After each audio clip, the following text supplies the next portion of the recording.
Sintayong bongkar strategi timnas Indonesia bakal terus pakai pemain naturalisasi dalam jumlah besar. Sintayong bongkar strategi timnas Indonesia di masa depan bakal terus pakai pemain naturalisasi dalam jumlah besar. Menurut Sintayong itu adalah cara yang efektif.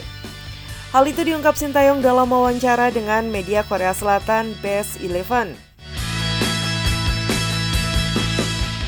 Sintayong, pelatih timnas sepak bola Indonesia, mengutarakan niatnya untuk terus menggunakan pemain timnas Indonesia ras campuran dalam jumlah besar di masa depan, tulis Best 11. Sehingga Sintayong pun akan langsung mencarinya di Eropa. Sintayong mengaku tidak mudah mencampur pemain lokal dan naturalisasi. Ketika ditanya bahwa tampaknya tidak mudah untuk memasukkan pemain lokal dan pemain naturalisasi ras campuran, dia mengaku kesulitannya sendiri, tulis Best 11. Sintayong pencari bakat.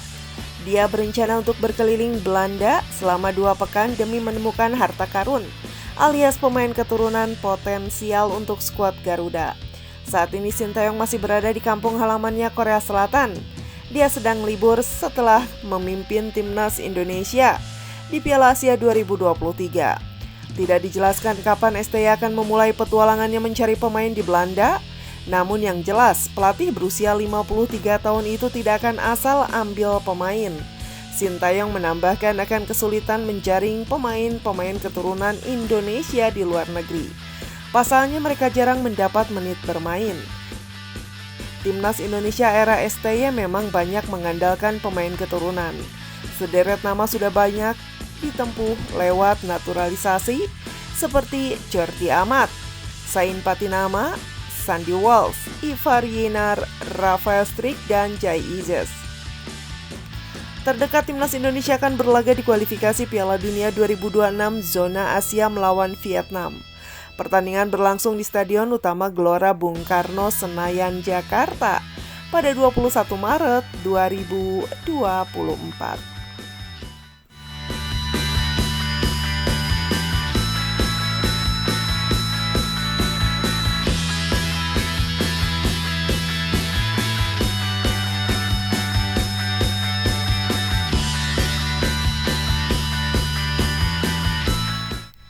Sintayong bahas klausul perpanjangan kontrak hingga 2027.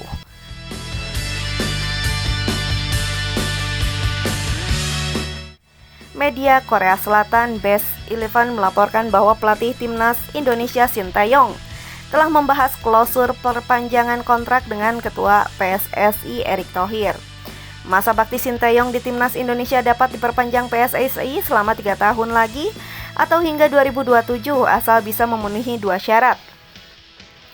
Sintayong lebih dulu mewujudkan target dengan membawa timnas Indonesia lolos ke babak 16 besar Piala Asia 2023 Qatar pada 12 Januari hingga 10 Februari 2024. Selanjutnya, pria asal Korea Selatan itu tinggal mengantar timnas U23 menembus 8 besar Piala Asia U23 2024 Qatar pada 15 April hingga 10 Mei 2024. Sejak ditunjuk pada 2020, Sintayong memang menangani timnas Indonesia dan U23. Bahkan arsitek berusia 53 tahun itu juga memimpin timnas U20 sebelum dilepaskannya pada tahun lalu. Saya sudah berbicara dengan Ketua PSSI Erick Thohir tentang perpanjangan kontrak di timnas Indonesia, ujar Sintayong dinukil dari Best 11. Kami membahas jika saya bersama timnas Indonesia mencapai 16 besar Piala Asia 2023 atau dengan timnas U23 ke 8 besar Piala Asia U23 2024, jelas Sintayong. Itu sudah cukup untuk memenuhi syarat perpanjangan. Sekarang saya perlu memutuskan apakah akan melanjutkan atau tidak, ucap arsitek berusia 53 tahun tersebut. Baik PSSI maupun saya dapat melakukan banyak diskusi dari posisi kami. Bagaimanapun, Ketua PSSI dan saya fokus secara profesional pada tugas kami, ungkap pelatih timnas Korea Selatan di Piala Dunia 2018 ini.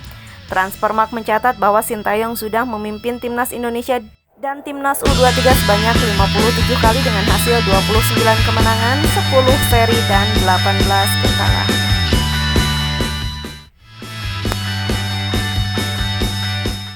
Erick Thohir angkat bicara klub Liga 1 yang tolak lepas pemain ke Timnas U23 Indonesia. Ketua Umum PSSI Erick Thohir angkat bicara mengenai klub Liga 1 2023-2024 yang menolak melepas pemainnya ke Timnas U23 Indonesia untuk Piala Asia U23 2024 Qatar. Sejauh ini terdapat 2 tim Liga 1 yang secara tegas akan menahan pemainnya membela Timnas U23 Indonesia. Keduanya adalah Persija Jakarta dan Borneo FC Samarinda.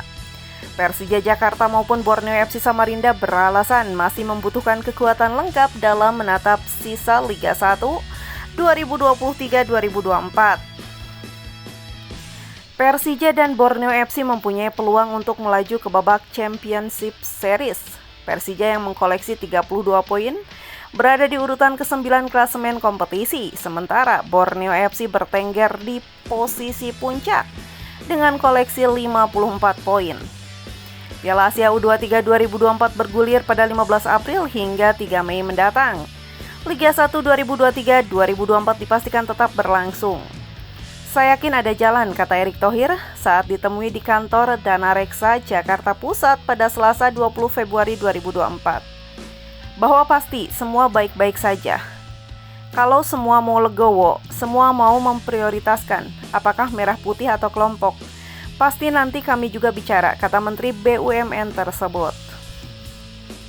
Menyikapi situasi ini, Erick Thohir sampai membandingkan dengan Suwon FC. Ya kalau memang Suwon FC sebagai klub yang bukan dari Indonesia saja mendukung timnas, kata mantan Presiden Inter Milan itu. Apalagi klub Indonesia, pasti ada jalan keluar, tutur Erick Thohir. Baik saja kalau semua mau legowo, semua mau juga memprioritaskan apakah merah putih, apakah kelompok. Nah pasti nanti juga kita bicara ya. Tentu ketika ada klub yang mensupport tim nasional, ya nanti tentu fleksibilitas aturan liganya kita bicarakan gitu. Karena tidak mungkin liga besar tanpa tim nasional. Karena hari ini tim nasionalnya yang banyak mendapat sorotan. Dan ketika tim nasional juga mendapat pengakuan, pasti liganya juga naik kelas. Sebelumnya pelatih Suwon FC, Kim Eun-jung siap merelakan Pratama Arhan tampil di Piala Asia U23 2024 bersama skuad Garuda Muda. Timnas U23 Indonesia yang menempati grup A, Piala Asia U23 2024 akan berjumpa Qatar, Australia, dan Yordania. Berdasarkan jadwal, skuad Garuda membuka laga grup A Piala Asia U23 2024 dengan melawan Qatar pada Jumat 15 Maret 2024. Dilanjutkan bertemu Australia pada Selasa 18 Maret 2024. Kemudian ditutup pertandingan kontra Yordania 3 hari berselangnya.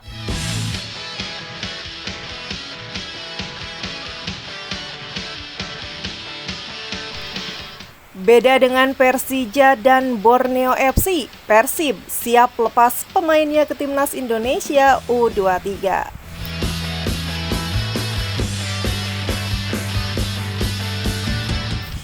Persib Bandung mengambil sikap berbeda dengan Persija Jakarta dan Borneo FC soal pemanggilan pemain ke Timnas Indonesia U23 untuk Piala Asia U23 2024.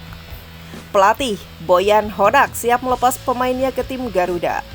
Meski demikian, Hodak siap melakukannya andai permintaannya dikabulkan PSSI. Permintaan itu adalah penghapusan regulasi satu pemain U23 yang bermain sebagai starter selama 45 menit di laga BRI Liga 1.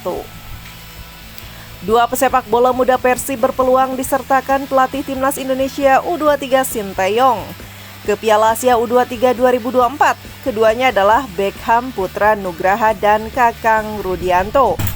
Pasalnya Piala Asia U23 2024 yang digelar di Qatar pada 15 April hingga 3 Mei 2024 berbarengan dengan pekan ke-32 hingga ke-34 BRI Liga 1 2023-2024 yang sangat krusial.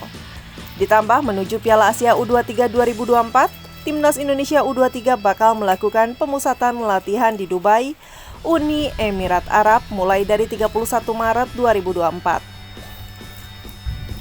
Perlu diingat Piala Asia U23 2024 tidak masuk kalender FIFA sehingga Persib seharusnya bisa saja menahan pemainnya dari caplokan Timnas Indonesia U23 2024.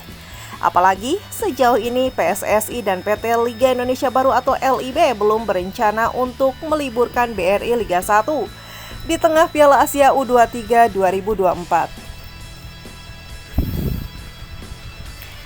Lihat, jika semua orang setuju mengenai hal ini, saya tidak bisa melawan. Bergantung pada aturan. Di Eropa tidak mungkin tim akan melepas pemain di luar kalender FIFA, ujar Boyan Hodak. Boyan Hodak memahami dinamika pemanggilan pemain ke tim nasional sebab pria asal Kroasia ini pernah menangani timnas Malaysia U19 selama 2 tahun pada 2017-2019. Sebab karena sebelumnya saya pernah bekerja dengan Malaysia U19, jadi saya tahu bagaimana situasinya di sini. Bagi saya tidak ada masalah, jelasnya. Jika kami bisa membantu, kami akan membantu. Tetapi satu-satunya hal yang perlu diatur adalah menemukan kesepakatan. Kami melepas pemain terbaik kami untuk Timnas Indonesia U23, kata Boyan Hodak. Masalahnya adalah aturan pemain di bawah 23 tahun. Mungkin untuk pertandingan mereka bisa menyetujui agar kita tidak harus mematuhi aturan ini. Itu satu-satunya hal. Tetapi saya selalu siap membantu tim nasional. Saya mengerti bahwa ini penting untuk Indonesia, tutur arsitek yang membawa Persib ke posisi ketiga klasemen sementara BRI Liga 1 itu.